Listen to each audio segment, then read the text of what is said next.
Hi everybody, Rebecca here from True You Solutions, your single mom parent coach after toxic relationships. And this week we've been focusing on your tween and this newfound experience that you may be having in your house where your tween spends more time behind their closed bedroom door than they ever have before. So what's going on with this situation anyway? And what is that isolation all about? Well, first of all, your tween is in this really strange stage of life where everything is weird within them and around them, and all the stuff that's going on in their head and what's happening with their bodies. Like, this is just a very strange stage for them. Everything is weird. Everybody they know is weird. How they think is weird. How they feel is weird. Everything's just weird and strange. So behind that closed door, they just need to decompress. And as they're coming out of childhood and transitioning into adolescence, there's a lot of stuff going on, not just with their bodies, but in their life in general, from school to home life to their friends and everything in between. So we're going to talk about the 5 things on how you can handle, in the best way possible, this new experience where your tween's door is spending more time closed than open. So number 1, do not take it personally.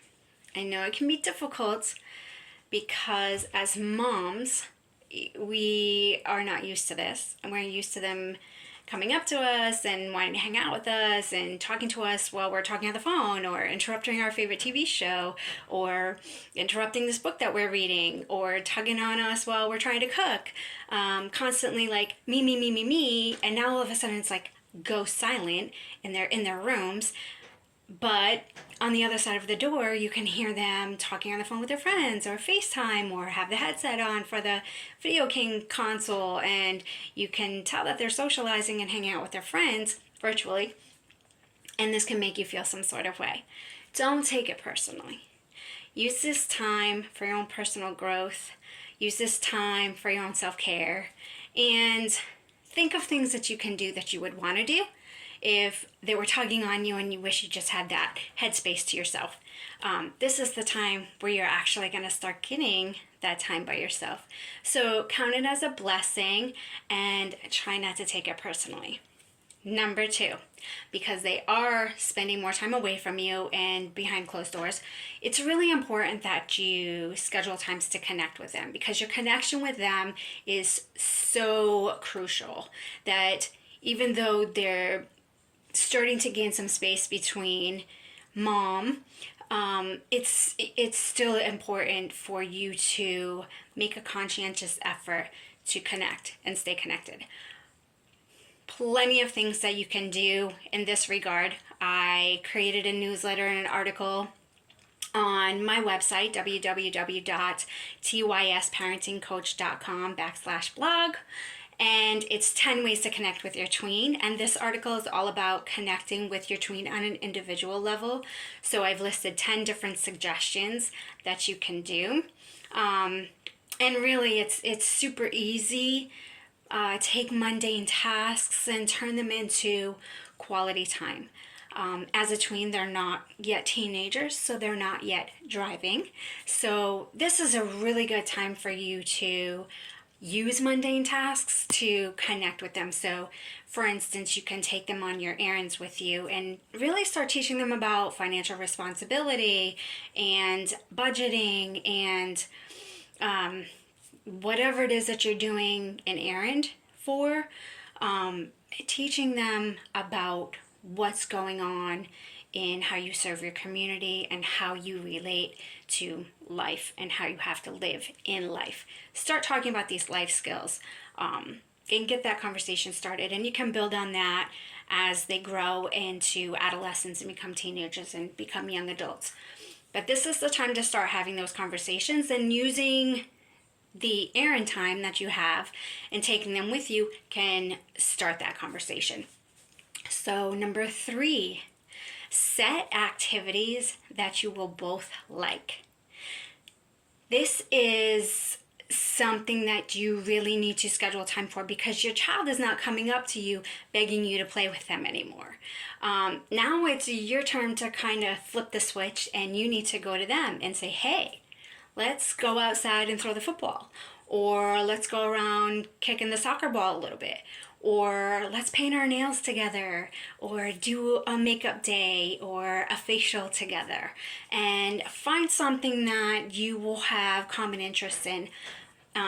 Find your favorite streaming app, and there are plenty of like family type shows or even just a movie that you guys can pick and watch together, and do that a couple of days a week.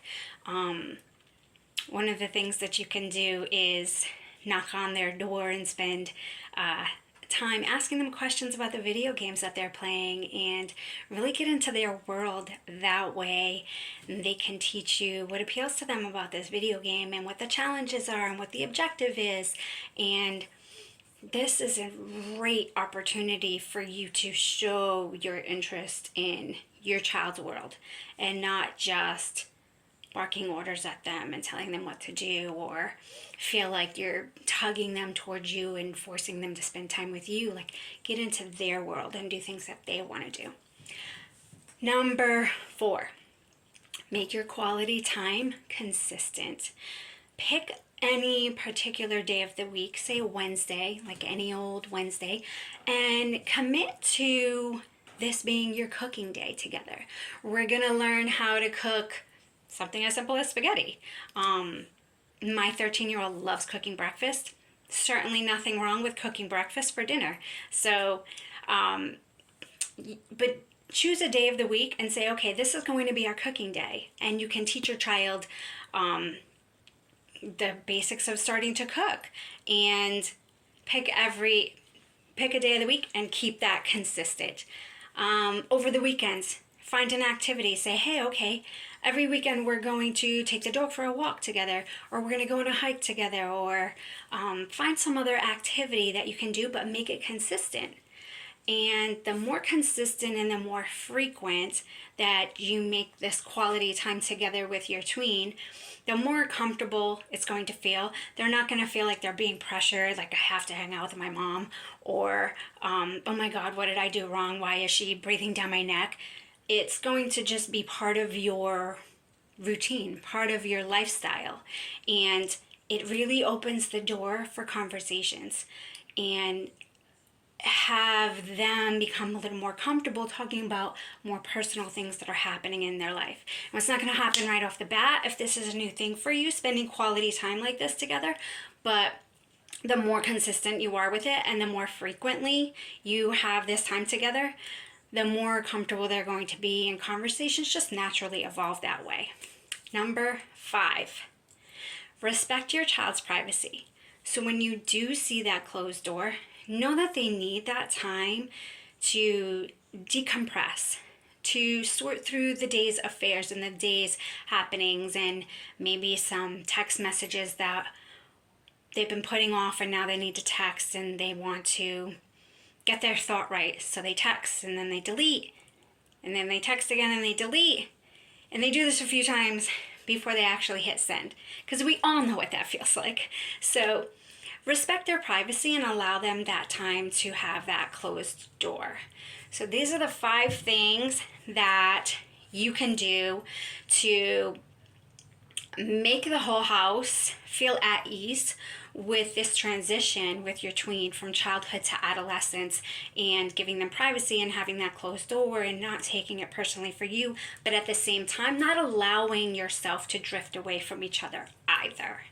So go ahead on the website if you haven't already. Sign up for the newsletter. You'll get that, and you'll get tips like this on a regular basis. You can follow me on Facebook, Rebecca Nolan's Single Mom Parent Coach, and I look forward to talking to you next time. Take care.